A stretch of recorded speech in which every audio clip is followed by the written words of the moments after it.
tentang sahabat yang bernama Nuaiman. Sahabat yang bernama Nuaiman.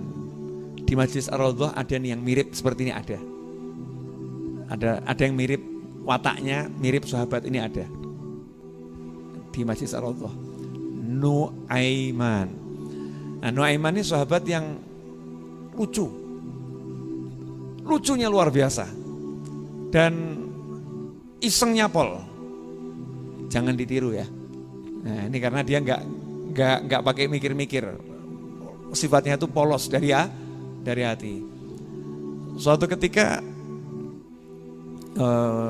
Nuaiman ini lagi duduk-duduk bersama teman-temannya, para sahabat di depan Masjid Nabawi, depan masjid.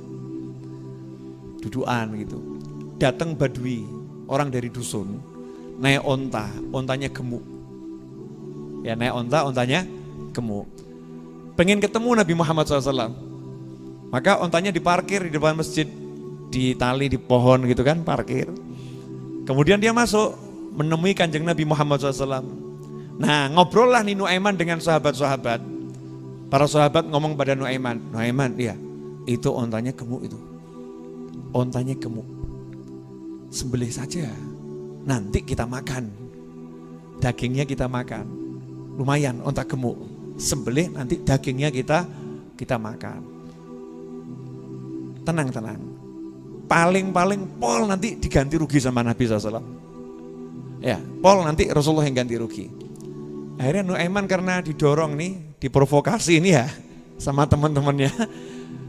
Oh, kesiap gitu. Onta itu dihampiri, langsung disembelih sama Nuaiman. Ya, setelah nyembelih, lari dulu dia. Lari sembunyi. Karena yang punya onta tampak mau keluar dari masjid, lari. Begitu yang punya onta keluar dari masjid, lihat ontanya udah terkapar gitu ya. Maka teriak, ya Rasulullah, onta saya disembelih. Onta saya disembelih. Maka kanjeng Nabi SAW menanya sama sahabat, siapa ini yang nyembelih? Ini yang ditanya yang nyuruh ya. Siapa yang nyembelih ini? Siapa ini? Nuaiman ya Rasulullah. Di mana dia? Tuh lari ke sana ya Rasulullah. Maka sama kanjeng Nabi dicari tuh Nuaiman. Berangkat sendiri dicari. Dapat informasi ada di rumah situ ya Rasulullah. Sembunyi di depan rumahnya seorang sahabat. Di mana sembunyinya? Masuk dalam lubang parit. Jegur ke situ, tutupan pakai dahan-dahan atau ranting pelepah-pelepah korma.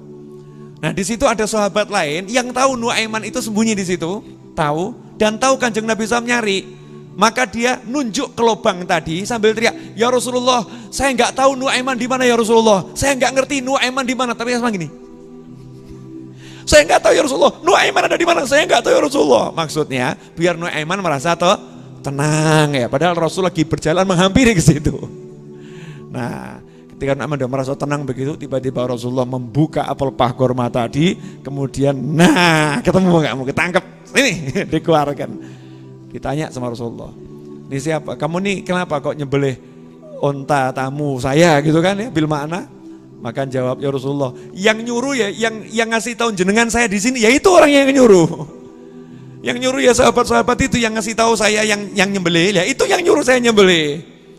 Maka kanjeng Nabi SAW lihat mukanya Nuaiman tuh debu, pasir, kotor, ya sama Rasulullah, kemudian dengan tertawa dibersihkan wajahnya. Ya dibersihkan, digandeng, ayo gitu ya, bukan dimarah. Kanjeng Nabi tambah ketawa. Kemudian nanya sama yang punya onta, regone piro? Dibayar. Nah, silahkan ditiru. Jangan aneh-aneh gitu ya. Ini kanjeng Nabi sama Nuaiman. Nah, suatu ketika 1 tahun sebelum wafatnya Nabi Muhammad SAW. Memang nih cerita-cerita yang saya pilih, cerita-cerita yang buat kita kangen sama Rasulullah. Kita lihat Rasulullah sama sahabatnya tuh ya, seperti itu. Satu tahun sebelum wafatnya Nabi Muhammad SAW, Sayyidina Abu Bakar As-Siddiq melakukan perjalanan dagang ke Busra. Sayyidina Abu Bakar ini kan pedagang ya, perdagangan ke Busra. Ditemani sama Nuaiman dan satu sahabat yang lain. Dua sahabat ini ahli Badar. Ditemenin. Berangkat. Nah, yang megang jatah makan sahabat yang satunya. Bukan Nuaiman nih, sahabat yang satunya pegang jatah makan. Ketika lapar nih Nuaiman saya minta makan sekarang. Kata sahabat yang satu, oh nanti dulu, nunggu Sayyidina Abu Bakar datang baru dikasih. Kalau seperti misalnya Edwin dimintain ngomong, ngosek, ngenteni Habib besek gitu ya. Nanti dulu nunggu Habib novel dulu gitu ya. Nanti dulu, nunggu Abu Bakar datang baru nanti saya kasih. Maka Nuaiman udah kelaparan nih marah. Oh awas kamu, saya akan buat kamu marah besar nanti. Ditinggal, temennya ditinggal, gak jauh ada kafilah. Ada kafilah.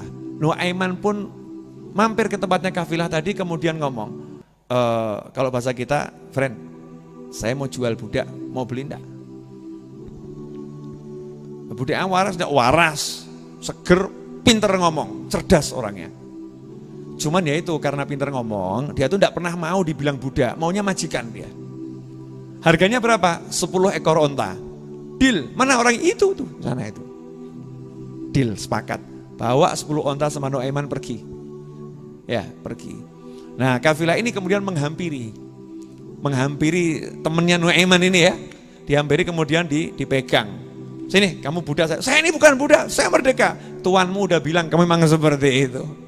Kemudian lehernya dikasih tali, digeret sama kafilah tadi, diseret gitu jadi budak. Nah, Sayyidina Abu Bakar kembali lihat kok enggak ada ini. Nah, mana itu diseret sama sama kafilah, dijual nih sama Nuaiman ya. Maka dikejar Sayyidina Abu Bakar, diterangkan duduk persoalannya. Ini bukan budak ini bukan budak. Ontanya nih 10 saya kembalikan, ini bawa sini ya, bawa sini teman saya ini. Akhirnya dikembalikan, pulang ke Madinah, ya lapor pada Nabi SAW, ya Rasulullah nih dikerjain sama Nuaiman. Rasulullah nggak marah, tambah ketawa. Rasulullah kalau ketawa itu kan nggak keluar suara, tapi sampai kelihatan gigi geram ya, ketawa seneng Nabi SAW. Nggak marah tapi ketawa. Sehingga dikatakan dalam sebuah riwayat, Nuaiman nanti masuk surga sambil ketawa. Karena hidupnya membuat orang lain ketawa, tapi bukan ngelawak, bukan loh ya. Menyenangkan sahabat-sahabatnya, ya menyenangkan sahabat-sahabatnya. Nah ini loh kehidupannya Rasulullah dengan para sahabatnya.